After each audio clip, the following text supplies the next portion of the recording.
If there was a historical Jesus, what does the record, biblical and otherwise, actually say about how he treated the poor? Was he a radical advocate for the impoverished or a charismatic cult leader who leveraged the poor's desperation to sustain his ministry and build his influence? We're told Jesus loved the poor, that he came for them, lived among them, even died for them. But when you actually trace the story from birth to death, different patterns starts to emerge. He receives gifts, he accepts offerings, he even praised sacrifice, but we don't see him giving anything back, not in the way we're told leaders should. So the question isn't just, did Jesus help the poor?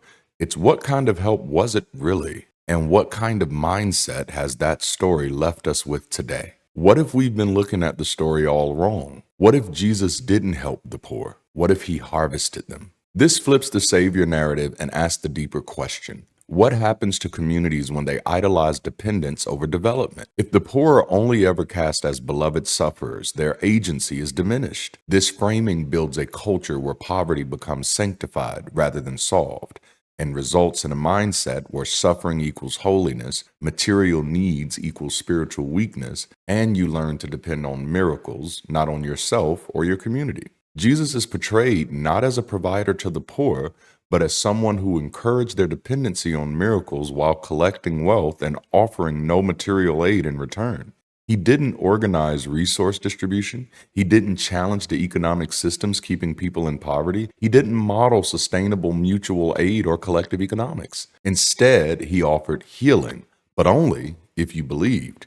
He offered food, but only after someone else gave up what little they had. He offered hope, but it was always attached to sacrifice, never security. And yet, he collected from the magi at birth, from the wealthy women during his ministry, from the poor, the desperate, the faithful. He taught generosity, yes, but always from them, never to them. And somehow we've spiritualized that as justice. But what if this isn't a story about lifting the poor? What if it's a story about how easy it is to control people when you convince them that miracles are coming, but accountability is not?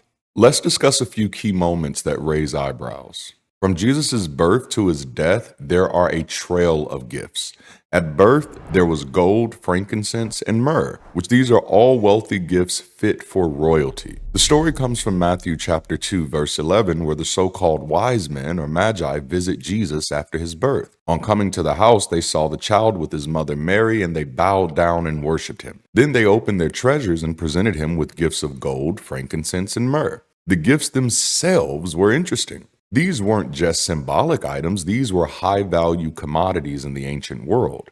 Gold is universally recognized as wealth, used for currency, royal tributes, and temple offerings. Frankincense was a rare and expensive resin used in religious rituals, perfumes, and medicine. Harvested from trees in Arabia and Africa, it was a high-end import. And then myrrh, another rare resin used for embalming, perfume, and healing balms, also imported and very costly.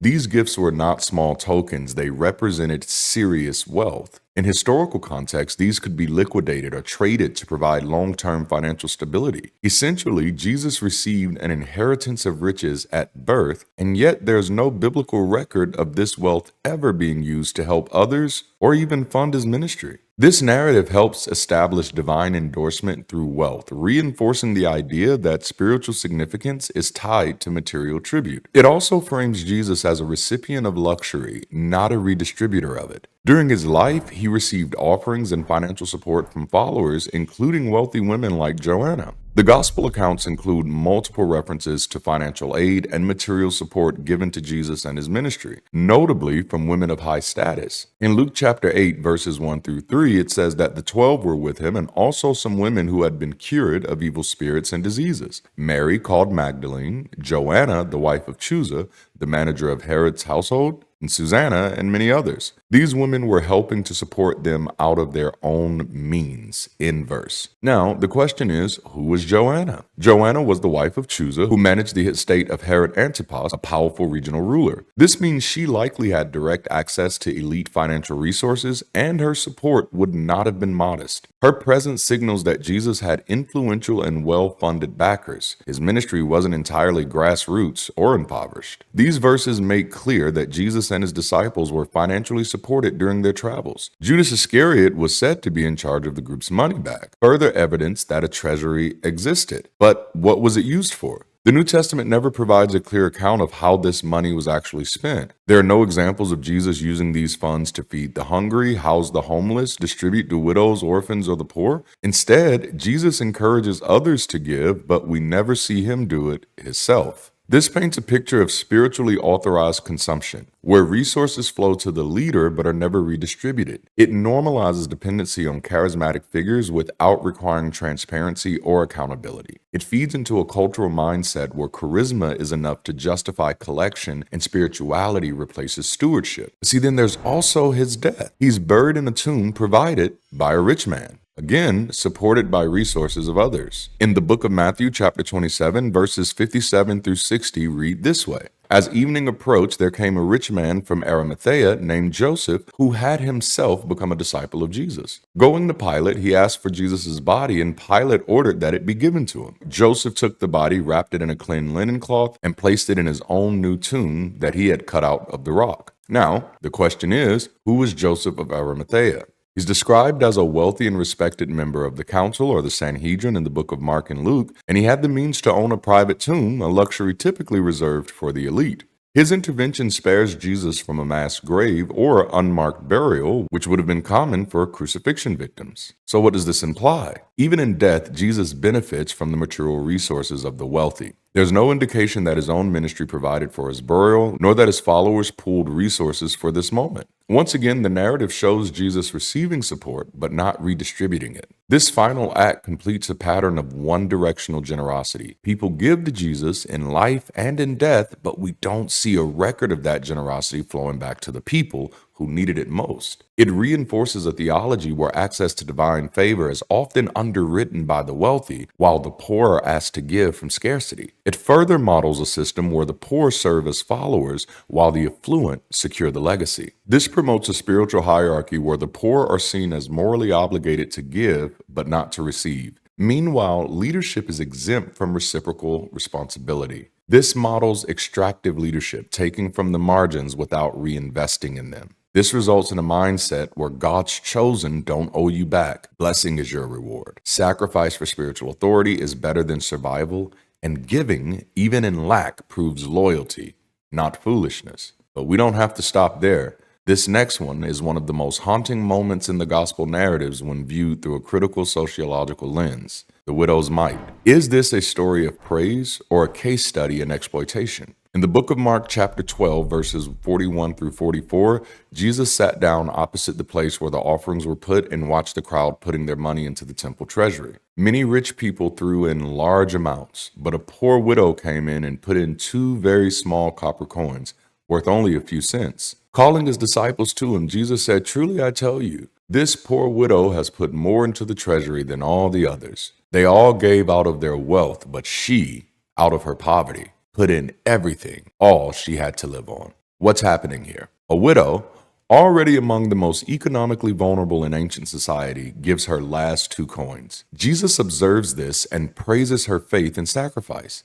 but he does nothing to intervene, nothing to critique the religious system, and offers her no support. What's missing? There's no condemnation of the temple system that would accept a destitute woman's last penny. There is no moral concern for the fact that she has nothing left to live on, and there's no redirect of resources or efforts to help her get it back or even just survive. This moment has long been spiritualized into a lesson about faith and giving, but when seen plainly, it teaches that sacrifice from the poor is more meaningful than generosity from the rich, that it is praiseworthy to give even when it endangers your survival, and that religious institutions are entitled to receive without question, even from those who have almost nothing. It's a striking case of valorizing self-neglect in the name of devotion. The resulting mindset here is self-denial equals spiritual value. Poverty equals proof of faith. Questioning the system equals lack of devotion, and survival is secondary to sacrifice. Today, this same ideology justifies megachurches collecting tithes from people behind on rent. It creates a learned helplessness where people believe suffering is sacred and financial struggle is a sign of obedience. It discourages the poor from seeking material stability lest they be seen as greedy, or even worse, faithless. Imagine a preacher today watching an old woman give her rent money to a megachurch and saying, "That's just such beautiful faith." This narrative reinforces institutional exploitation. Instead of condemning a system where the poor are pressured to give beyond their means, Jesus praises the action, moralizing her poverty and obedience. What's up, everybody? I hate to interrupt you here, but listen, it is rising season. It is literally the anniversary of when I started sharing content on this channel and we started building this community together. And I don't know if you can tell, but I'm actually excited about this. Since then, we've published 2 books, launched our window shop platform, and we've grown from 52 to nearly 19,000 subscribers from all across the globe. And I'll be appearing in an upcoming documentary about atheism this fall. Listen, y'all, it has been a busy year.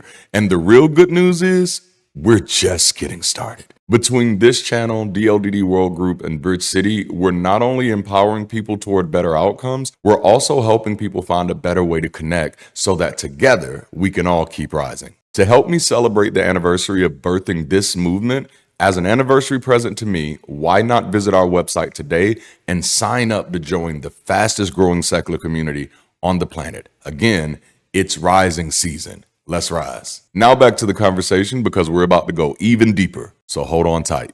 Let's talk about the feeding of the 5,000. Is this a miracle or a missed opportunity for collective economics?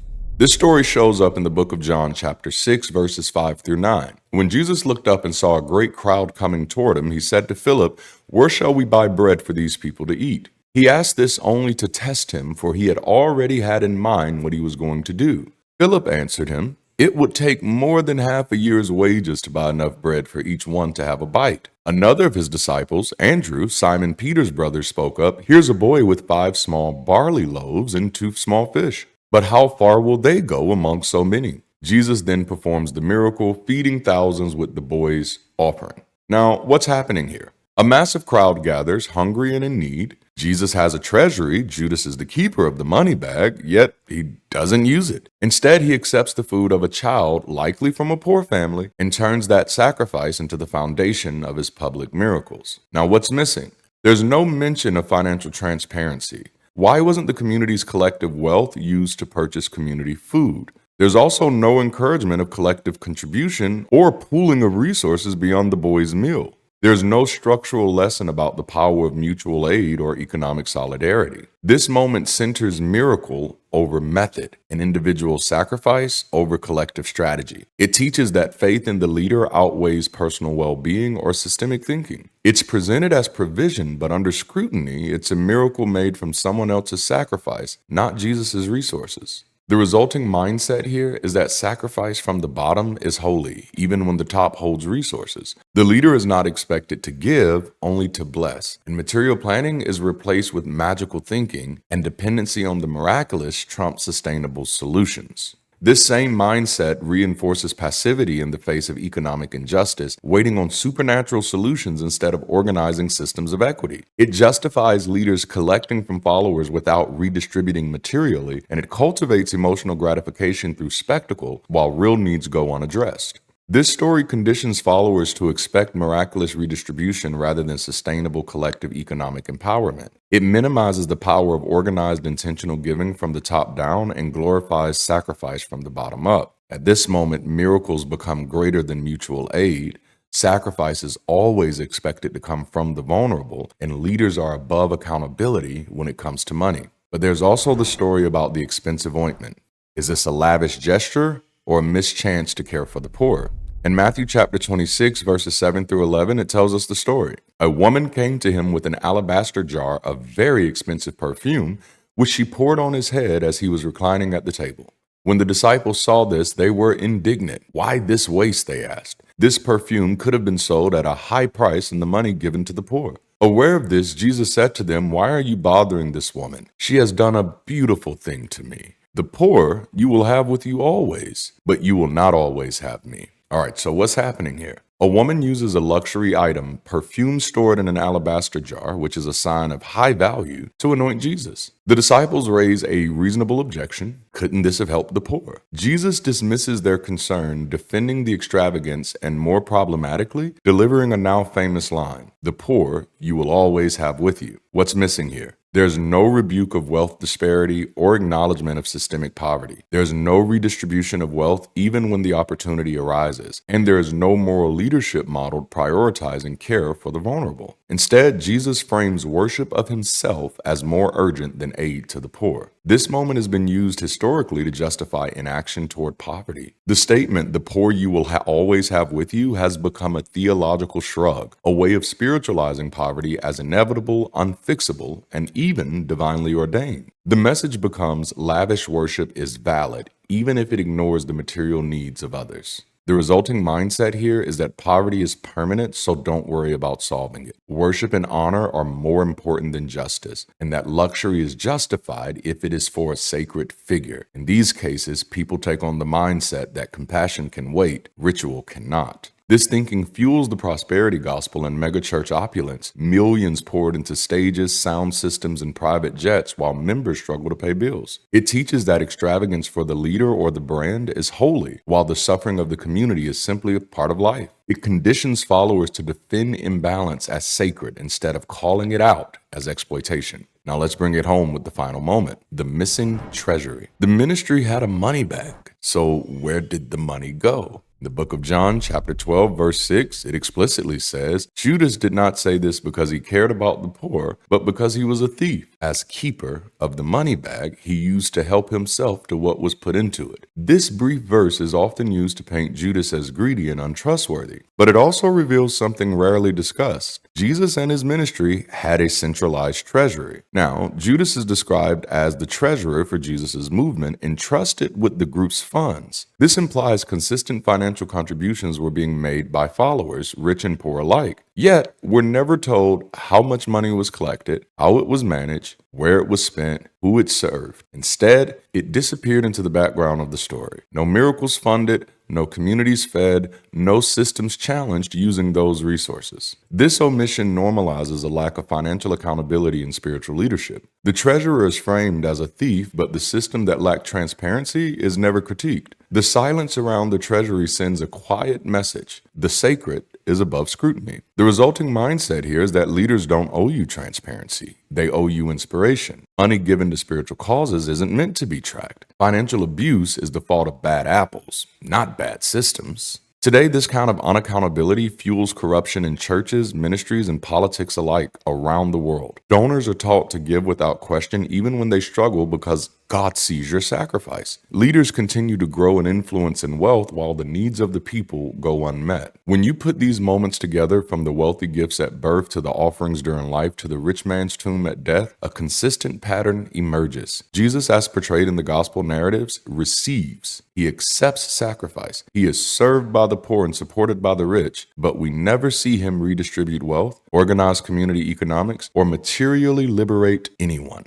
He offers miracles on conditions. He praises giving, but never gives materially. He critiques power, but doesn't model alternative structures. This isn't just about Jesus. It's about the system that has been built in his image. A system where poverty is praised, leaders are untouchable, and the faithful are expected to give until it hurts while calling it holy. It's time we stopped spiritualizing the suffering of the poor and started asking where all the money went. This isn't a hit piece. It's an honest inquiry. If we're going to use Jesus as a model for justice, love, and service to the poor, we need to look closely at the narrative, not just the spin. Maybe Jesus was a man with a dream, a mission, maybe even a man with the message. But maybe, just maybe, he was also a man who knew how to build loyalty by asking people to give him everything without giving anything back. The poor will always be with you, is what he said. But why? If your miracles were meant to liberate them, why would they always be poor? Rather than modeling a movement that empowered the poor, the gospel narratives often present an ideology where the poor are instruments of virtue signaling,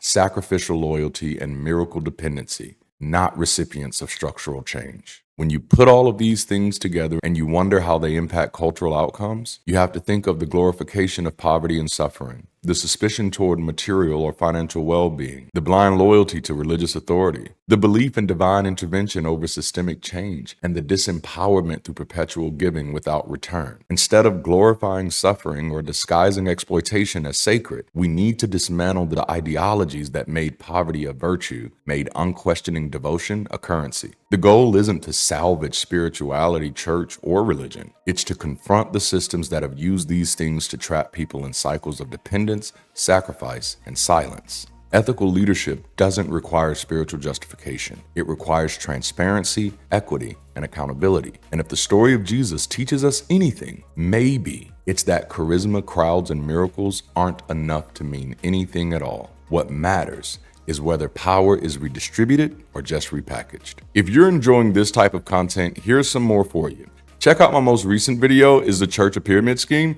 And also check out our Sunday sessions or our Bible study with an ex-pastor, where we are building community-centric conversations. And of course, check me out on the Daily Atheist Morning Show. All right, folks, that's all I have for now. Until next time, keep rising.